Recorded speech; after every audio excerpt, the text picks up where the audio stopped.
Hello guys, welcome to another edition of Ray's Sports News and Debates, okay? Today's video, we're talking about two topics, okay?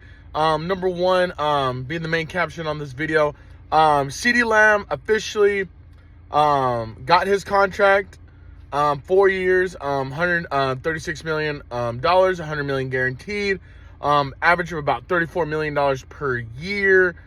And my immediate thoughts and reaction is, one, it's about damn time. I don't know why the Cowboys waited so long to pay Cee Dee his money.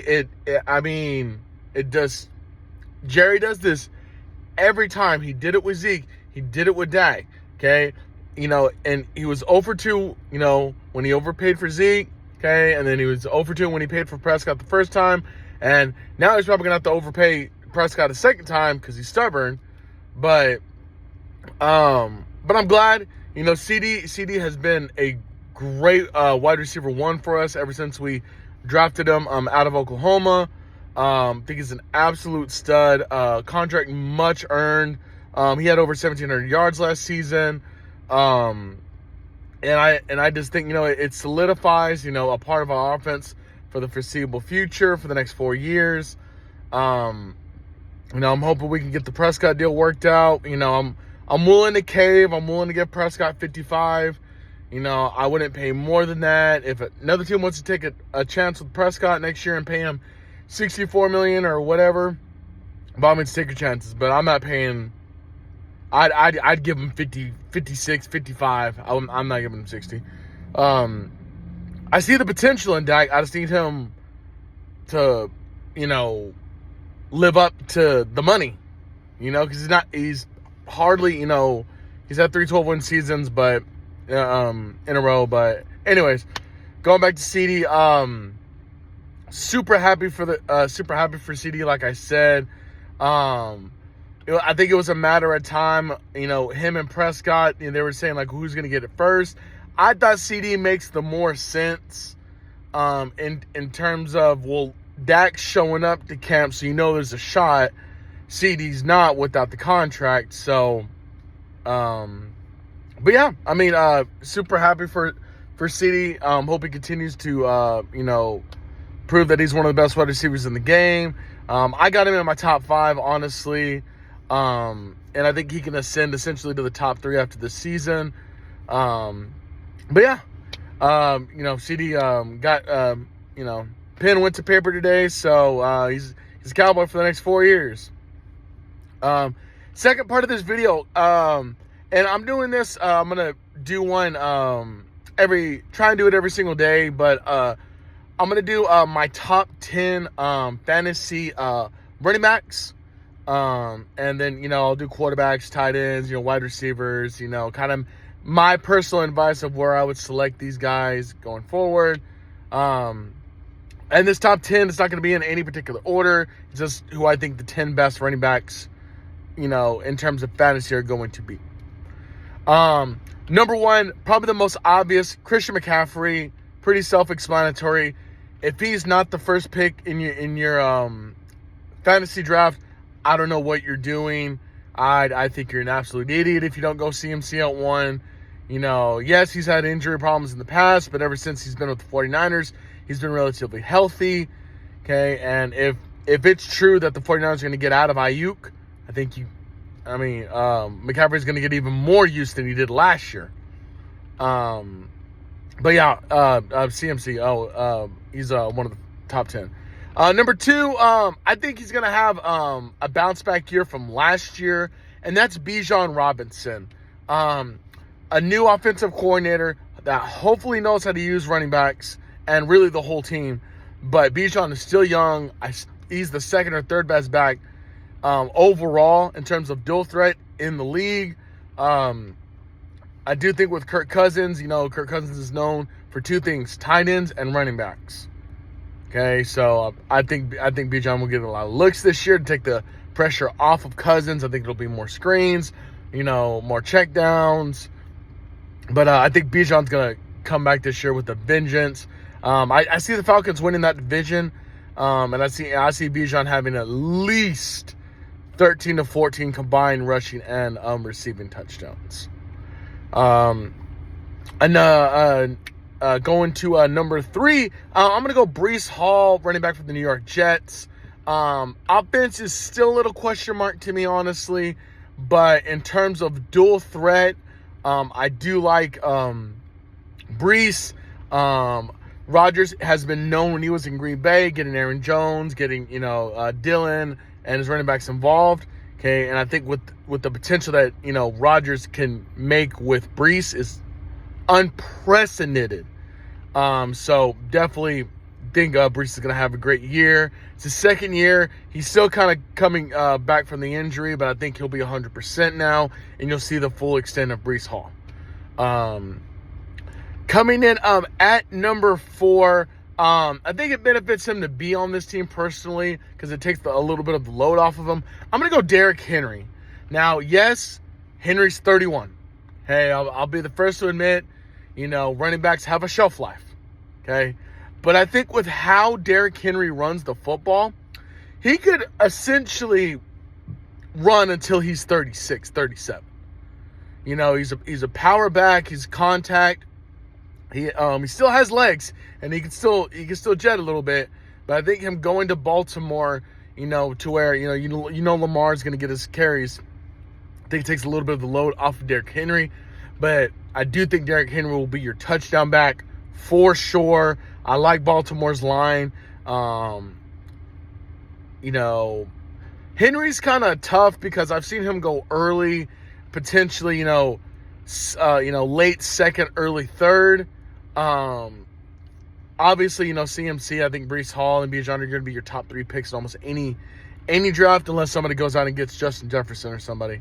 But Derrick Henry is a running back I think you gotta take a chance on, because I do think he's going to a better team, a better line, a better offensive system that's cultured to running the ball, and I think Henry can excel at that. He's not going to get you a lot of catches.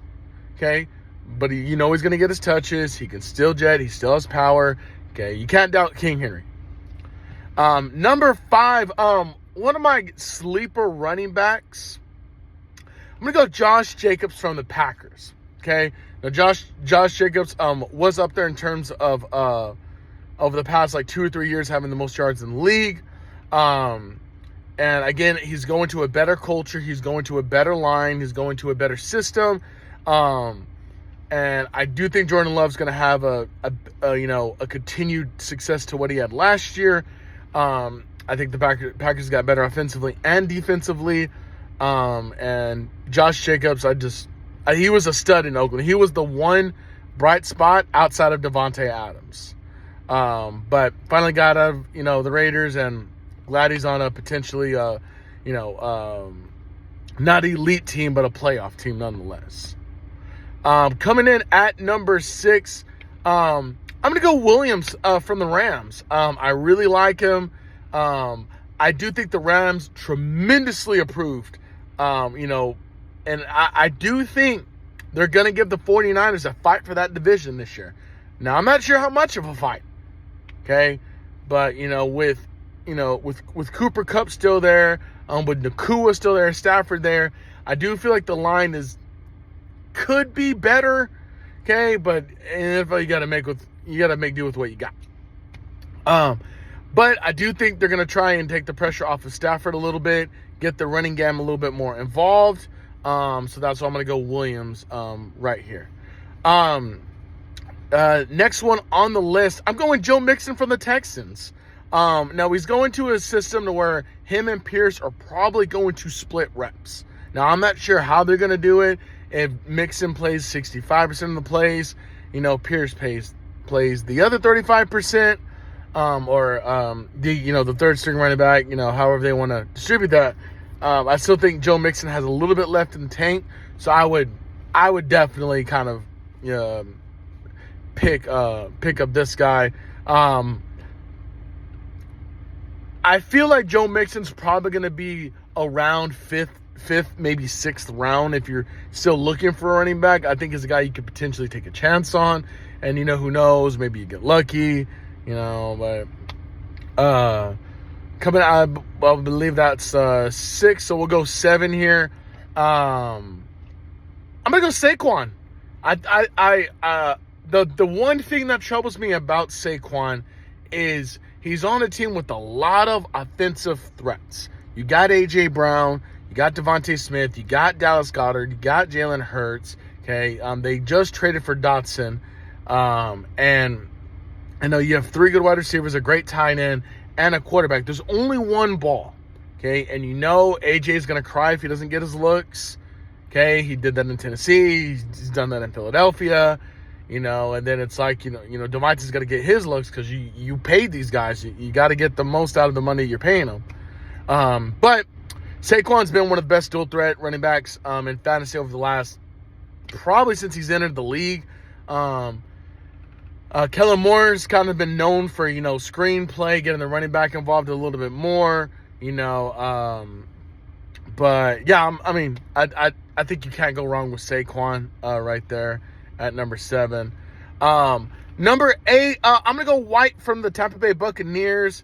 I think the line, you know, if it stays healthy, could do wonders for White. Okay, yeah, I like Baker, but if I can keep Baker at about 20 to 27 throws, and, you know, us have an established run game where White gets at least 20 rushing touches, we're golden. Okay, that's definitely a sign in the right direction.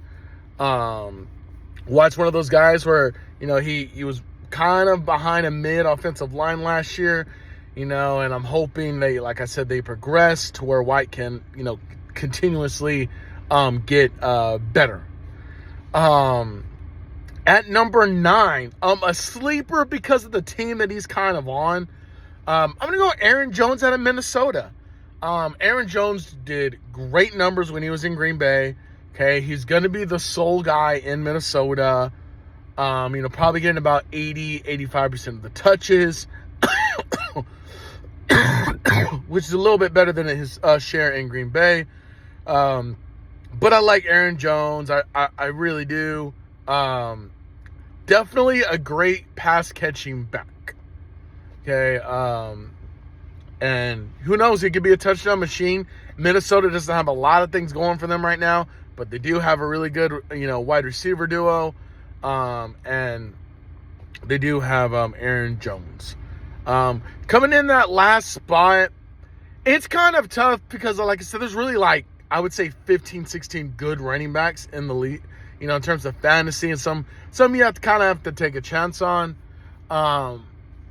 But this was tough, man, to really narrow it down to 10. But I'm gonna say Pacheco from the Chiefs. Now the Chiefs went from having the worst wide receiver core or depth in the league to having the best. They got Hollywood Brown now. They got Xavier Word. They got Travis Kelce. They just re-signed Juju. Okay, and they have Rice coming into his 3rd year that has progressed every single year he's been in the league. Okay, so what I think will happen is teams are going to be worried about the pass game. So they're going to play more zone, more backed up. Okay, they're only going to probably rush 4 or 5 guys, if that.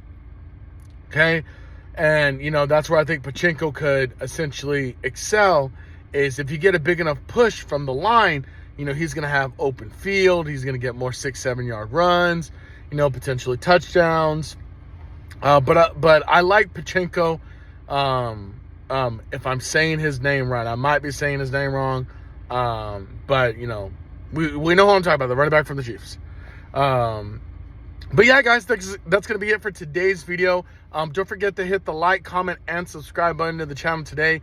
We're just 40 subscribers away from the big 500.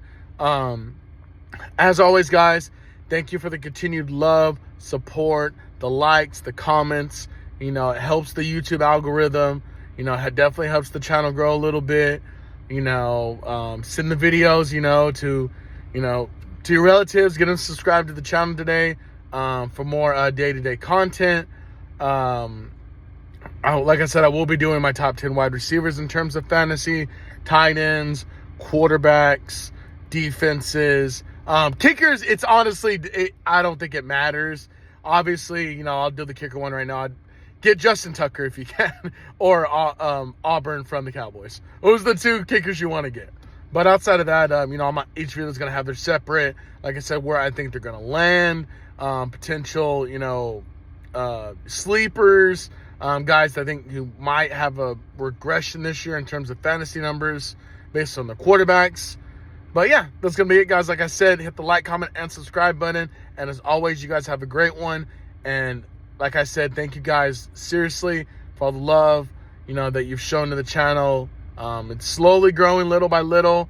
That means a lot to me. So once again, guys, thank you so much from the bottom of my heart. I really do appreciate it. And until next time, you guys have a good one.